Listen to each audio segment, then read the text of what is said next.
Good morning, everyone.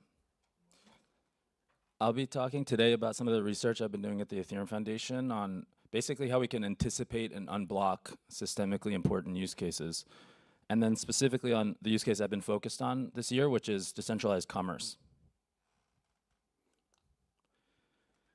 So I want to start kind of in the 90s when the smart contract concept was born, because I think a lot of the time we overlook the magic superpower that all these apps are actually tapping into.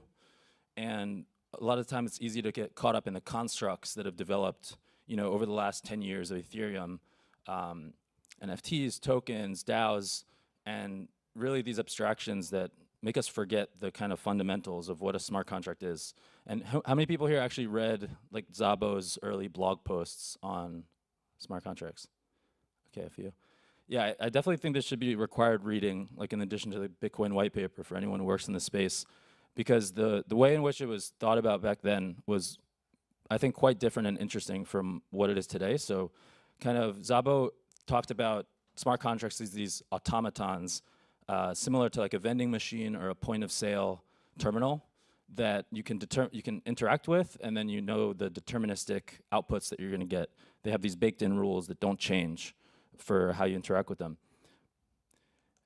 And then about 20 years later, Ethereum was born with this vision of being a general purpose platform for smart contracts, with really some of the early use cases imagined being the Internet of Things and e-commerce. Basically, we would have these smart agreements baked into devices and systems that were either ownerless or maybe collectively owned. So you have these guarantees about how they're going to behave, unlike the systems that we're used to, where we rely on a trusted third party, like a corporation, to run the code in the way that we expect.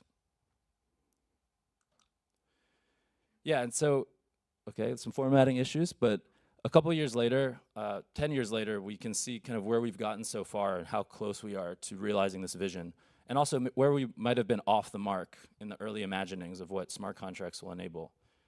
And so, of course, we've started to have our first killer apps, mostly, the first two kind of mostly in the realm of serving other crypto infrastructure. So capital formation for crypto projects, collateralized borrowing of crypto native tokens. And then recently we've started to see the breakouts of things that go beyond just the crypto bubble, the self-referential loop, to enabling people around the world to use stablecoins for savings, remittance, and then now even payments, and as well as bringing other real-world assets on chain. But then beyond these purely financial use cases, there's also this interesting space of new use cases that are emerging that take things into the real world in different ways that more normal people would interact with that don't have a specifically financial motive. So basically utility, right? So physical infrastructure that's cheaper, more reliable than the centralized providers, social networks, and of course, everyone's favorite prediction markets. But to really become the backbone of a global economy, you're going to need a lot more than that, right? So there's far more use cases that we saw people experimenting with early on, especially like with the ICO boom, when it was easy for anyone to raise capital and sell a vision of how you're going to decentralize some sort of industry. But then we pulled back, and I think the space became a lot more conservative due to kind of infrastructure limitations of the time when these were tried. And the process has been quite messy, I would say, of figuring out these use cases that work and that don't work, and understandably so, because that's how innovation goes with creative destruction. But I think that it's gone, a bit too messy, and that there's tiny kind of interventions that could be done to tweak things to bring them on course. And one way of summing this up is I see this mentality today of, on one side you have, throughout the course of crypto's history, people who are kind of idealistic and thinking of how we can like solve all these systems problems. But the problem with that mentality is that there's no one in particular that is going to adopt those solutions. You kind of hope that people realize it's the better option, and then that's not a strong enough compelling pitch to get billions of regular people. And then there's capitulation of just, okay, well, the first things that work all had to do with speculation, so that's the only thing we can do. And I think the obvious third way here is to actually think about real pain points that smart contracts are uniquely positioned to solve. And so I think this starts with thinking about personas. So who are we solving problems for?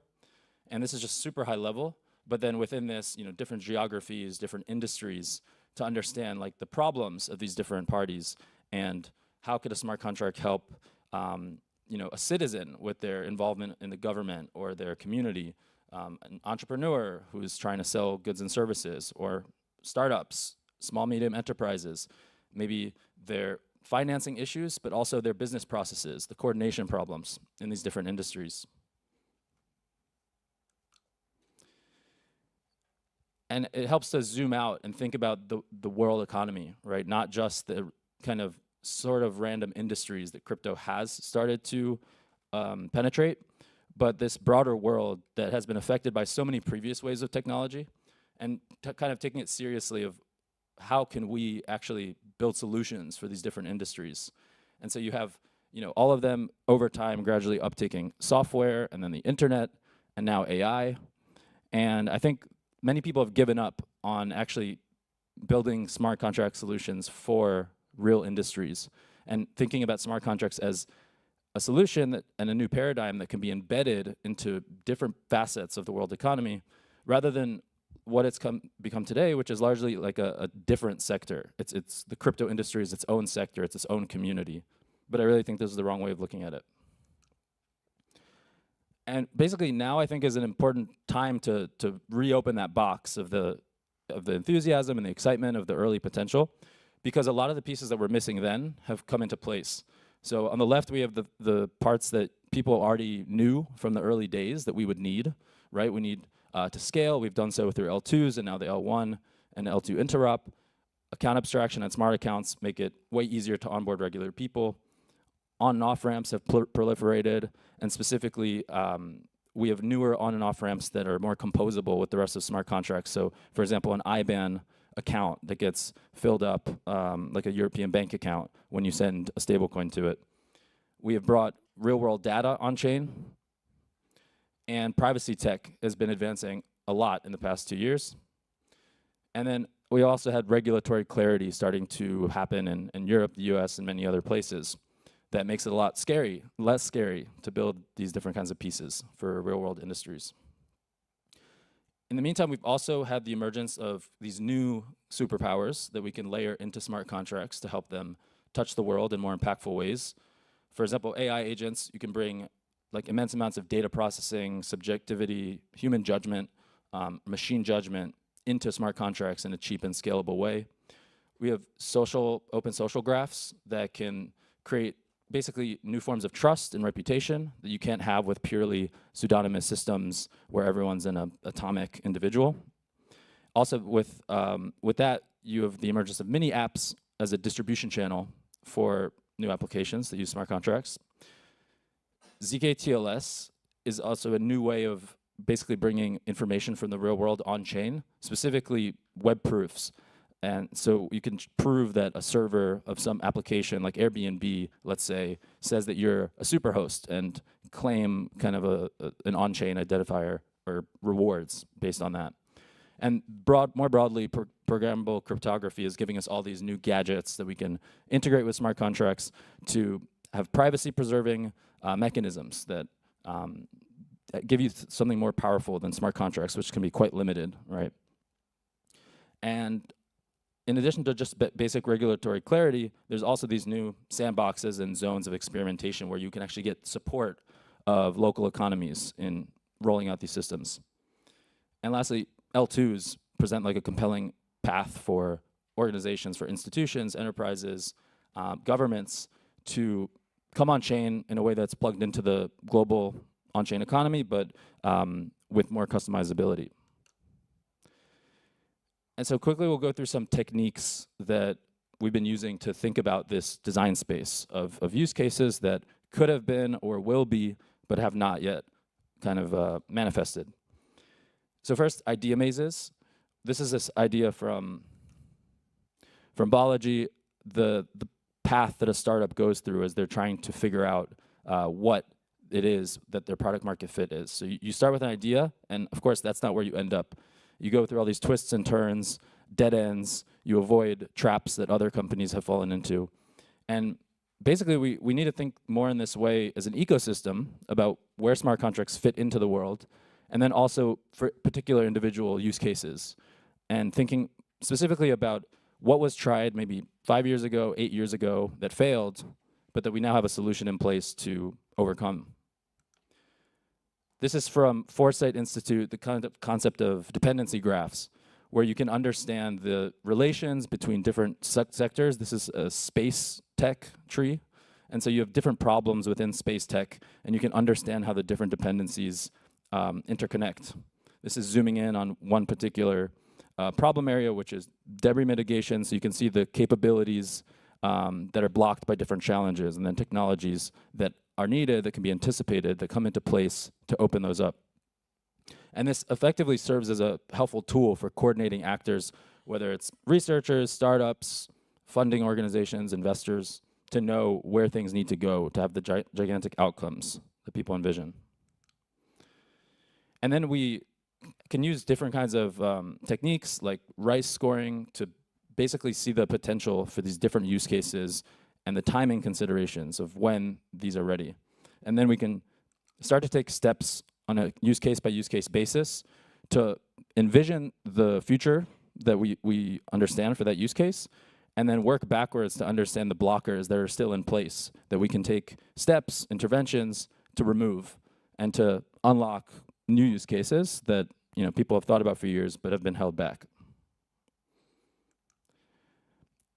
And I like this mental model, instead of going forward iteratively, which is what the market will naturally do, to also step back and understand what's a more ambitious vision for a particular use case, right? So we have things like stablecoins today, right, which are a great leap from fiat, from financial rails that are traditional. But what's a more ambitious vision of what you can do once you have stablecoins and scalable platforms for smart contracts? And the use case in particular that I've started with is peer-to-peer commerce. So real-world markets for goods and services. So first, understanding the problem, so we can understand where smart contracts can solve those. So obviously, smart contracts can disintermediate, but they can also help scale different kinds of coordination and incentives to have new networks gain adoption. And smart contracts can also automate various business processes, right? So we can see how the platforms of today that we all use on a day-to-day basis, we all know that they have these downsides, and people have envisioned for years these alternatives, but they haven't yet come to fruition, right? We've stuck with more financialized use cases. So this is years ago, Slockit with this vision of this sharing economy that would be universal with smart objects that would control their own access rights. OpenBazaar is this e-commerce substrate that would allow interconnected marketplaces on top. Ride sharing, ride hailing from Trip, and other projects that tried this on Ethereum. And D-Travel as a Airbnb replacement accommodation. Going back, this is the concept of looking out to the future and trying to predict, anticipate, and then create the conditions for how we want to see this use case play out. So we want interconnected markets, right? We don't want silos. We want inventory and reputation to be interoperable between different kinds of markets so that people can reuse their credibility and don't have to start from scratch and aren't at the whims of these algorithms. And then we can start to create our own dependency graphs like we saw from Foresight for use cases. So this is narrowing in on the base case for commerce, which is just a simple merchant checkout flow. And the big question is, why haven't we seen this, right? Someone tried to buy pizza with Bitcoin years ago, and yet still today, crypto isn't really being used for day-to-day payments. But if we understand it this way, we can see that's because a lot of these pieces only recently came into place to make this possible.